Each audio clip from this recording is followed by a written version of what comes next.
Esteemed colleagues, distinguished guests, ladies and gentlemen, it is a rare honor to once more be entrusted with the speakership of this chamber.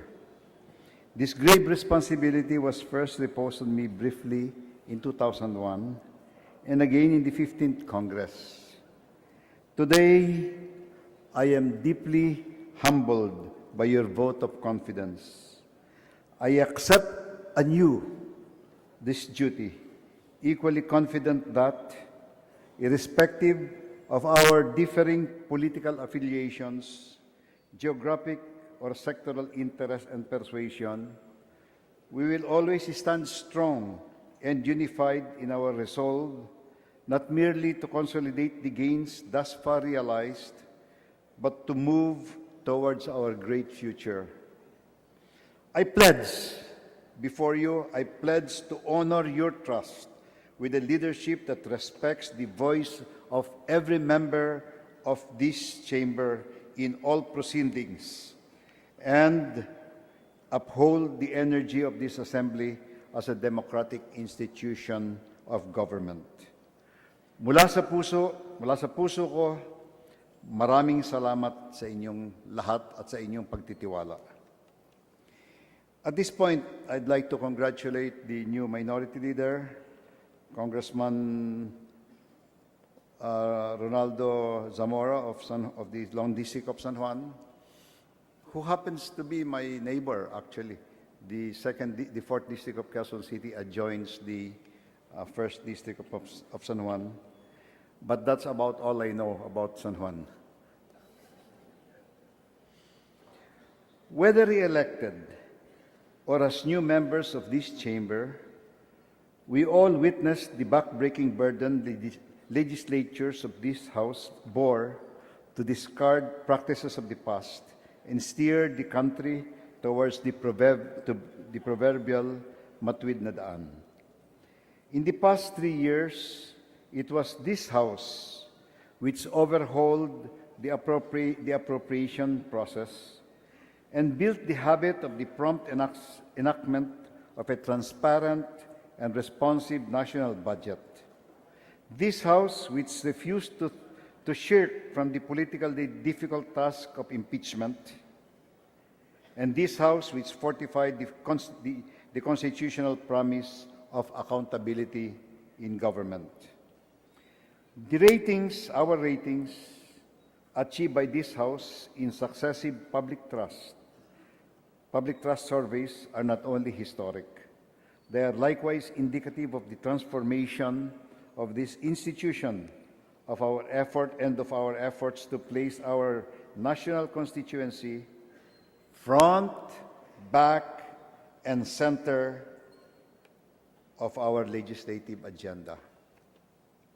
The remarkable improvements in the country's competitive ratings, governance indicators, and corruption indices, the investment grade credit ratings achieved under President Aquino, and the economic growth posted last year and in the first quarter of this year, which are unsurpassed in this region, are extraordinary feats which we achieved even as the world around us grappled with a stale, if not contracting, international economy and immense political disturbances. The greatest error we can commit today is to mistake the past deeds of the past 3 years as ends in themselves, and not merely as a preview of greater things to come.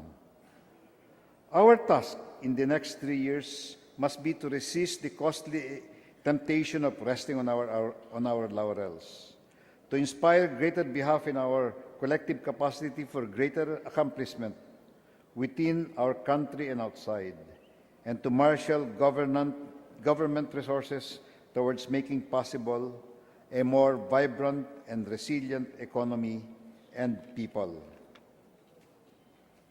In close collaboration with the Senate and the Executive, we will craft a legislative agenda that will generate greatest economic activity in our country. Economic activity that benefits the greater number. Economic activity that addresses, among others, the problems of poverty, unemployment, and investment. And if we stick to that goal, we will never go wrong. Reducing the impediments to the ease of doing business, reducing red tape. Even as we rationalize our incentives framework, meaning to say, not one or two businesses monopolizes the incentives even when they do not need it. Creating a more even and stable regulatory framework, hindi yung papalit-palit yung ating policies, that will rid the private sector of its fears from funding our economic expansion, especially in such critical areas as power and energy. And I hate to look the Mindanao legislators in the eyes as I say those words, but definitely we must find ways of solving the power and energy crisis, particularly in Mindanao, are essential if we are to sustain our growth and to employ the jobless. The habit of promptly enacting the national budget must be complemented by judiciousness in the use of public resources.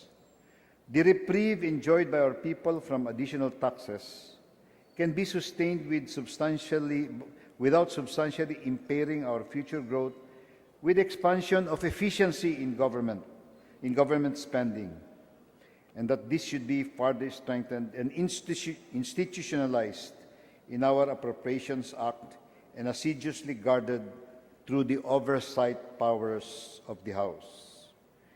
In the past, the oversight power has been just there. This time, let's try to exercise them. Greater investment in public infrastructure and facilities must be encouraged, simultaneously with our concern for prudence in the use of public resources. As we pass laws that deter and close the avenues for corruption, so must we gain greater confidence in using public resources to address and anticipate the needs of our expanding economy, our expanding population as well. We must nurture a legal ethos that mandates and extols prudence in spending and transparency and accountability in the use of public funds, especially in the use of our Priority Development Assistance Funds, or PDAFs. Ambiguity must yield to specific, definite, and verifiable development programs and projects for both district and party list funded activities. Indeed, I have asked the party list, and I do challenge them to get together and come out with a plan on how to spend their PDAF. Because what are the rules? Oh. Let's have them. A strict obedience to a much tightened guidelines in the use of public resources is the strongest guarantee of efficiency, ensuring that each peso spent generates exponential returns for our people. For my part, my PDAF, since first serving as member of this chamber in 1992 as a congressman, were spent strictly within my district in Quezon City, subject always to public scrutiny and sometimes to public criticism. The 16th Congress concludes with the second half of President Pinoy's 6-year term. These 3 years are sometimes more difficult to manage because whiffs of the next election hang in the air. This time might not be too different. Nevertheless, I call upon all of you, my colleagues, to unite behind the administration's and our reform agenda in the interest of our people so that the 16th Congress, along with President Benigno S. Aquino's term of office, ends not with a strikeout, but with a home run or even a grand slam. Reforms in governance cannot be neglected. Government leaders must now augment our kung walang kurap, walang mahirap battle cry with walang kukurap, and marshal great support for the President's agenda towards a clean, honest, efficient, and responsive public bureaucracy. We must complete the modernization of our institutions and the processes they adopt, and rid them of wastages which equally robs our people of essential public services. Until our accomplishments in the transformation of government becomes convincingly irreversible, we can neither allow our present gains to be disputed midstream nor frustrate anew the expectations of our people.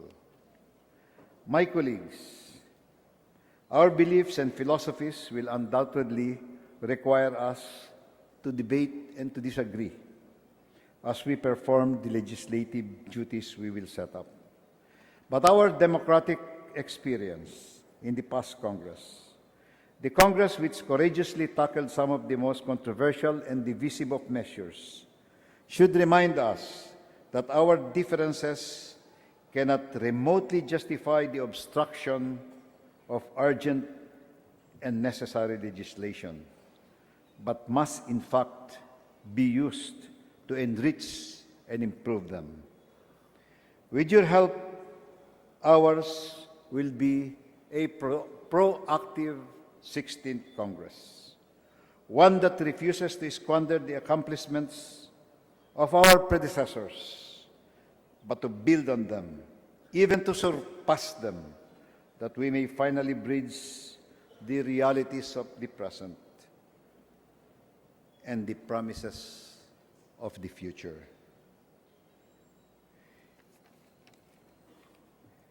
Ours will be a visionary Congress that will anticipate our needs and steer our economy to a path of sustained but spatially equitable and inclusive growth.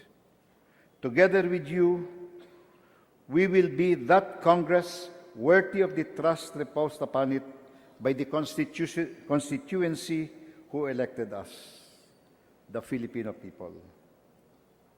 Once again, maraming salamat sa inyong lahat. Mabuhay po kayo at mabuhay ang ating kaisa-isang bansa, ang bansang Pilipinas. Thank you. Thank you.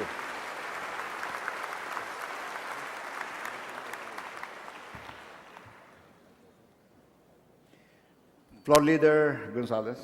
Mr. Speaker, I move for the adoption of the rules of the House of the 15th Congress as the provisional rules of the House to govern its